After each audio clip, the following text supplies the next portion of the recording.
Yeah, so it's called the lineup.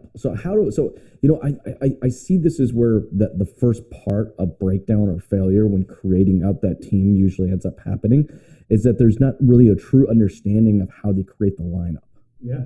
It's like they're either too top heavy or too bottom heavy, and there's just there doesn't ever really kind of seem a balance. When you run into a dealership like that, and obviously we want to help them as much as we can, what advice would you normally give to a dealership that's, looking or has an opportunity to kind of rebuild the team or to sort of identify, where they are in their lineup? Yeah.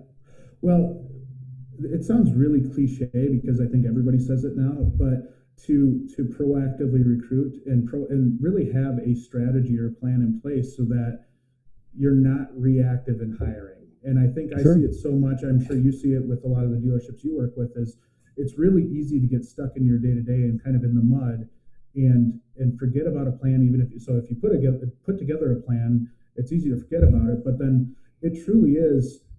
That's where we see the really like the bad hires and the non fits happen, is because somebody has to hire somebody just to get a body to get the work out the door, and they don't hire for culture at that point. They don't hire for they honestly don't hire for skill set a lot of times at that point. They're trying to just get somebody in the door that can do anything, and that's a big piece of what we try to work with our clients on is truly trying to get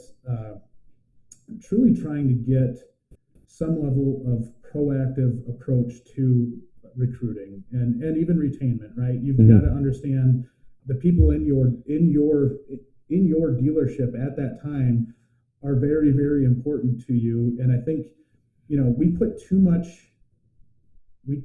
much weight on thinking that a tech is going to stay with you for their lifetime.